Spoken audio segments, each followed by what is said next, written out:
100% আমি প্রস্তুত আছি ডায়মন্ড হারবার কন্টেস্ট করার জন্য।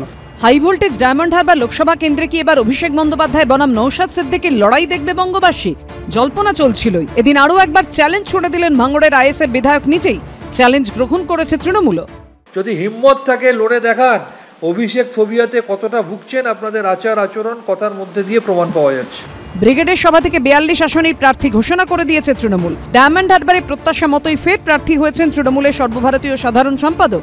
অন্যদিকে রাজ্যে 42 আসনের মধ্যে 8টিতে প্রার্থী তালিকা ঘোষণা করেছে আইএসএফ, যার মধ্যে নেই ডায়মন্ড হারবারের নাম। যদিও অতীতে একাধিকবার ডায়মন্ড হারবার থেকে প্রার্থী হওয়ার ইচ্ছে প্রকাশ করেছেন খোদ নওশাদ সিদ্দিকী। দলের একটা গণতন্ত্র আছে, সেখানে আলোচনা হচ্ছে, পক্ষে বিপক্ষে মত দিচ্ছে, চূড়ান্ত ফয়সালা হয়নি। আগামীকালই আশা করছি চূড়ান্ত ফয়সালা হয়ে যাবে, আমাকে নমিনেশন করার জন্য দল অনুমোদন দেবে। বামেরা 17 আসনে প্রার্থী দিলেও তাদের তালিকাতে নেই ডায়মন্ড হারবার।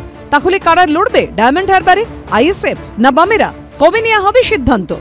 জোট সংযুক্ত মোর্চার আমি বিধায়ক, সংযুক্ত মোর্চা ছিল, এখন সংযুক্ত মোর্চা বামেরা রাখবেন কি রাখবেন না বামেদের উপর নির্ভর করছে। আমরা তো জোটের জন্য এখনো দরজা খুলে রেখেছি, এবার লেফট কি করবে দেখা যাক। বিজেপি কে হারানো, তৃণমূলকে পরাস্ত করার জন্য জোট করতে চাই কি চায় না লেফটের উপর নির্ভর করছে। উনি যখন দাঁড়াতে চাইছেন উনি দাঁড়ান, আমরা সবাই সমর্থন দেব। আমার মনে হয় নওশাদ সিদ্দিকী যেভাবে পাবলিকলি কমিট করেছেন যে তিনি ওখানে দাঁড়াবেন, এবং তার সেই দাঁড়ানোর প্রস্তাবকে যেহেতু সঙ্গী সাথী হিসেবে বামেরা সমর্থন দিয়েছে, কংগ্রেস সমর্থন দিয়েছে, ফলে ওনার কিন্তু সেই কথা থেকে সরে আসা উচিত না।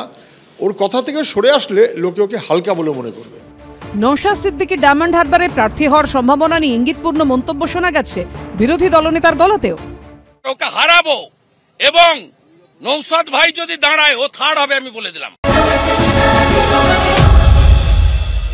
নওশাদ ভালো ছেলে, প্রতিকূল অবস্থার মধ্যে প্রথমবার নির্বাচিত হয়ে লড়াই করছে, বহুবার আক্রান্ত হয়েছে, সেই নির্বাচনে প্রতিদ্বন্দ্বিতাই করতে পারে।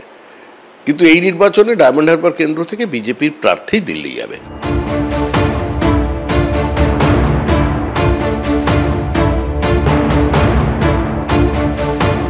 অভিষেক ফোবিয়া তাদেরকে তাড়া করে বেড়াচ্ছে, মুখে বলে ফেলেছে সস্তার রাজনীতি করার জন্য, টিভির ক্যামেরায় মুখ দেখানোর জন্য যে অভিষেক ব্যানার্জির বিরুদ্ধে লড়বে। পরে বুঝতে পারছে যে অভিষেক ব্যানার্জি 2014 সালে সেখানে 70-72 হাজার ভোটে জিতেছিলেন। 5 বছর কাজ করে 2019-এ সেই মার্জিনটা 3,25,000 হয়ে গেছে। এবারে ডায়মন্ড হারবারের মানুষ বলছে হয় 4 লাখ নয় 5 লাখ ভোটে অভিষেক ব্যানার্জি সেখান থেকে জিতবে। এরকম একটা জায়গায় বুঝতে পেরে তারা পালাবার পথ খুঁজে পাচ্ছে না।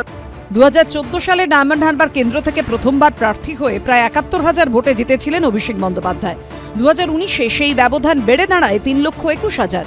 কিন্তু এবার কি হবে সেদিকেই নজর সকলের। 1 জুন 7ম দফায় ডায়মন্ড হারবার কেন্দ্রে ভোট গ্রহণ।